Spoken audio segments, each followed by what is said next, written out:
je me suis lancée en entrepreneuriat. Ça fait 5 à 6 ans et j'avais juste quitté la classe pour me lancer dans le domaine de l'entrepreneuriat. Et c'est en me lançant dans ce secteur, lorsque je faisais des expérimentations sur le terrain, que je me suis présentée à un concours sous-régional. Et j'ai décroché le prix. C'est ce qui m'a poussée à venir à Kindia pour master ce domaine, là où vous m'avez trouvé, dans les années 2018-2019. Au début, j'ai commencé par mes maigres moyens et c'est dans mon parcours que j'ai été accompagnée par une institution internationale qui accompagne les entrepreneurs africains au nom de Tony Elmono. C'est ce qui m'a aidé vraiment à avoir ce domaine. Les difficultés, on n'en parle pas. Ça a été énorme. Mais j'étais déjà préparée psychologiquement sur les obstacles parce que je savais que je me suis lancée sur un domaine qui était vraiment quelque chose qu'on qualifiait, c'est pour les hommes, le secteur de l'agricole, surtout la production. Et moi, je me suis lancée sur ce secteur. Il fallait que je me prépare psychologiquement pour affronter les obstacles. Et ça a été tout un problème. Et le processus d'installation, ça a été tout un problème parce que je suis venue acheter ce domaine à travers le prix que j'ai décroché de la Fondation Tony Elmono. Et on m'avait vendu le domaine peut-être parce que je suis femme et jeune. C'était dans le but de manger l'argent et de récupérer la terre. C'est ce que j'avais compris par après.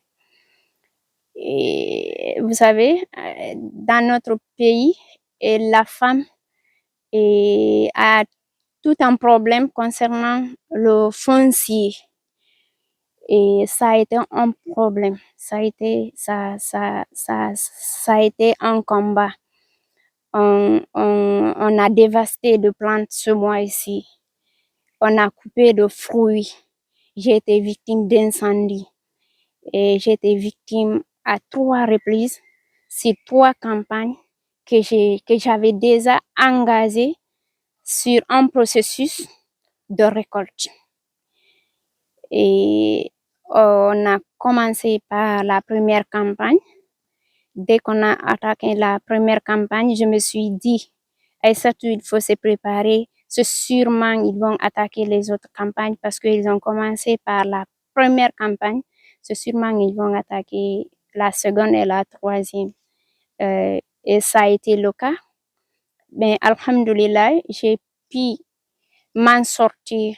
J'ai pu m'en sortir et recommencer mes activités. Et je dirais vraiment, alhamdoulilah.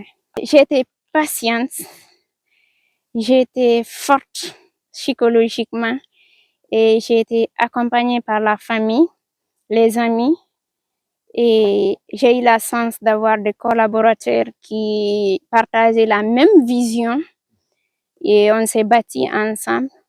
On n'a pas cédé et nous avons gagné. Et il a fallu un moment où on avait tout perdu. Si vous vous souvenez, dans les années 2023, ça a été catastrophique.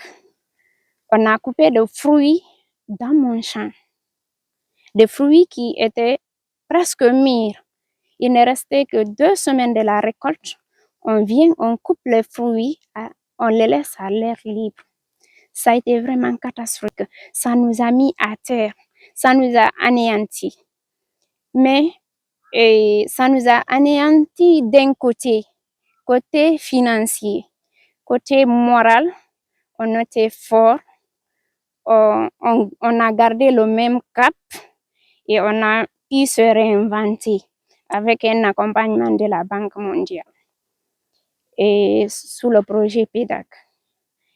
Et à travers ce projet, on a jugé nécessaire de commencer par la sécurisation du site parce que les faits étaient de faits intentionnés, c'était bien préparé. On ne gâtait pas les plantes à bas âge. On attaquait de plantes qui étaient vraiment presque à leur maturité. C'était pour nous décourager et nous sacher de la localité. Et nous avons jugé nécessaire de commencer par la sécurisation. On a pensé à installer des caméras de surveillance pour sécuriser l'investissement que nous allons mettre sur place.